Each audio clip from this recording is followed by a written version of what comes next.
Caros colegas de jornada pela história dos jubileus, peregrinos de esperança, sejam bem-vindos ao ano de 1450.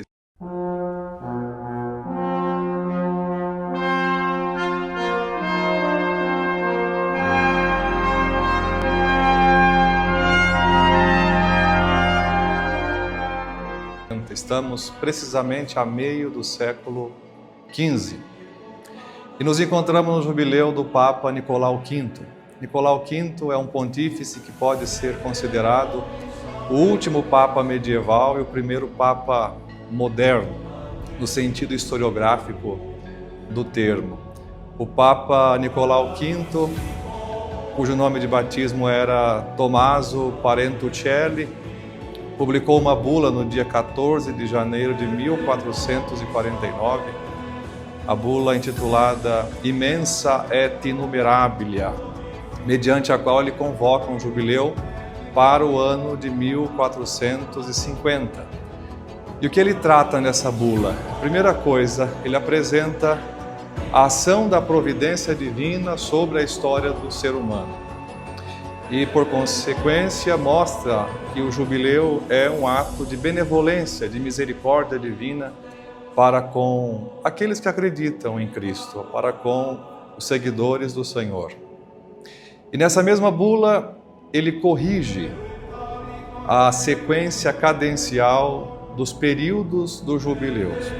Faz uma espécie de percurso histórico.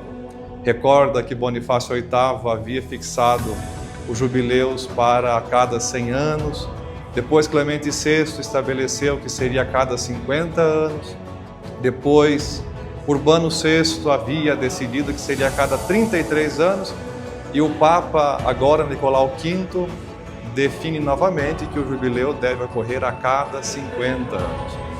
E esse jubileu foi muito importante porque estamos já em tempos, digamos, do Renascimento. E o que renasce nesta época? Renascem os moldes clássicos de cultura, de pensamento, de escultura, de arte. Volta-se à greco-romanidade, o momento no qual, segundo os pensadores do século XV, a humanidade teria alcançado píncaros de desenvolvimento. E o Papa Nicolau V é alguém que expressa o sentimento de sua época. Por isso, além de reformar muito da cidade de Roma, o Papa apresenta o jubileu também como oportunidade para consolidar a superação de um problema. E qual é esse problema? O problema do conciliarismo. Após a volta do papado para Roma com Gregório XI em 1378, nós em episódios passados havíamos dito que houve o problema do pontificado tricéfalo, um papa presente em Roma, outro em Pisa, outro papa em Avignon, sabendo que o Papa legítimo é sempre aquele de Roma. Superada essa questão com o Concílio de Constância em 1417, vem uma outra questão séria, colocada agora diante da Igreja, diante do pontificado, o conciliarismo. E o que era isso? A afirmação segundo a qual o Papa é inferior ao concílio. O concílio seria a instância suprema de governo da Igreja.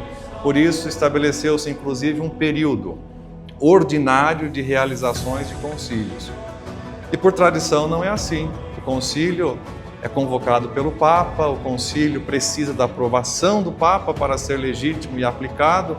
Então agora, em meados do século XV, vencida também essa tentação de submeter o Papa ao concílio, o jubileu de 1450 quer ser a afirmação da potestade pontifícia. Por isso, o Papa Nicolau V convoca pregadores para que o jubileu seja mais difundido e divulgado, sobretudo os franciscanos. O Papa Nicolau V melhora a infraestrutura da cidade de Roma. O Papa Nicolau V faz com que a cristandade possa sorver a cultura que o tempo vai produzindo. E é muito interessante que este ano santo, esse jubileu, ele é também chamado novamente de Ano Áureo, isto é, Ano de Ouro. E segundo as fontes, a abertura do jubileu, que se deu no Natal de 1449, coincidiu com a abertura de uma porta áurea, que é uma ancestral da Porta Santa, na Basílica de São Pedro. E por fim, esse jubileu representa também um momento importante porque com as ofertas recebidas, os peregrinos que afluem a Roma, o Papa Nicolau V começa a constituir aquilo que depois o Papa Sisto IV converterá na Biblioteca Apostólica.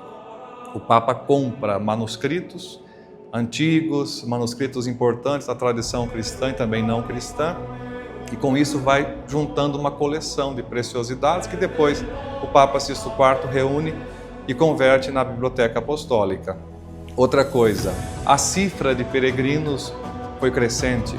Segundo relatos do cardeal de Siena, Enéas Silvio Piccolomini, depois futuro Papa Pio II, haviam dias nos quais 40.000 peregrinos passavam pelas basílicas romanas, indicadas como metas de peregrinação jubilar. Uma cifra enorme para o contingente humano daquele tempo. Uma última coisa a pensar sobre o jubileu de 1450. O mundo está se expandindo. O mundo dos descobrimentos já se coloca como o contexto próximo da Europa. Porque em 1415, Portugal, que saiu à frente nas aventuras ultramarinas, havia conquistado Ceuta. Em 1419, haviam chegado à Ilha da Madeira.